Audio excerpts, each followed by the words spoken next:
ल गाइस हामीहरू चाहिँ आज माछा मार्नु आएको छ है यहाँ।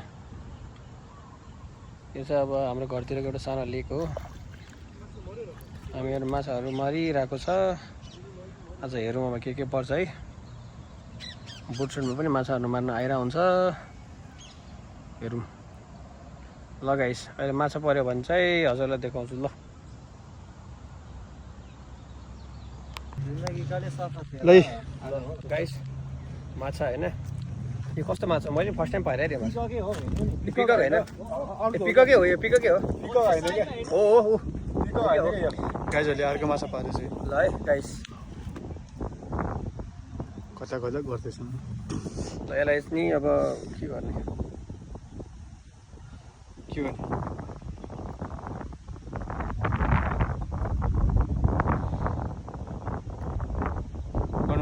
ए मासु लिएर किन मासु छ कि अङ्कलको? मासु अङ्कललाई सोध न, मासु कहाँ छ? मासु हाल्यो कि उसले? मेरो हिजो यो हात काटेछ, मलाई निकाल्नै सक्यो। छोरी भाइ निकाल्न हेल्प गर्दा मेरो यहाँ यो हिजो काटेछ कि च्यापक्क साथमै सक्यो।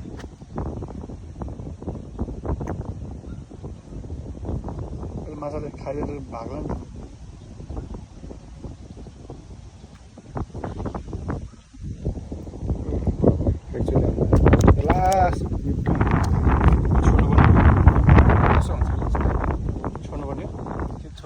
छोडौँ न, हामी क्याचेर यहाँ हामीले घर लानु पाउँदैन नि त।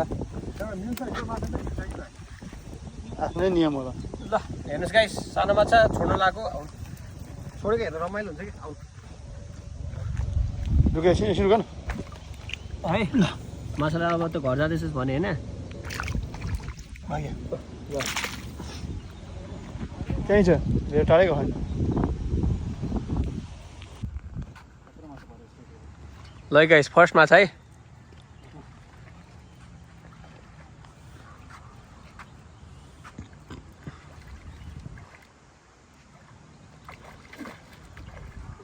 निकाल छिट्ने गर्दा ल ल तान त हातले उचाल त केटाहरूलाई देखाइदिउँ न। हामी चाहिँ यहाँ चाहिँ अब हामी क्याच एन्ड रिलिज मात्र गर्छौँ है केटाहरू। हामी चाहिँ माछाहरू चाहिँ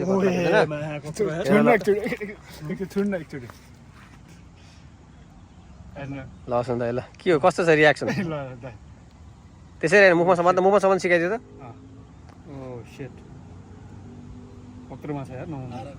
ल खै एकचोटि ल देखाउ त, मुखमा राखेको के हो? ओरेन्ज चाहिँ भाले हो क्या? त्यो चाहिँ खान्छ माछा चाहिँ? माछा चाहिँ यहीँ होला।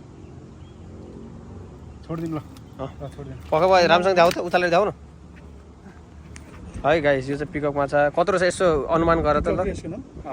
पिकक यसको पछाडि पुच्छुर भएको कारणले त पिकक भन्छ। ल भाइको फर्स्ट क्याच है आज। ल उसलाई चाहिँ छोडिदिनु ल। जाऊ खाऊ ल है। अब जति नै पर्छ हान्नु, छोड्नुपर्छ।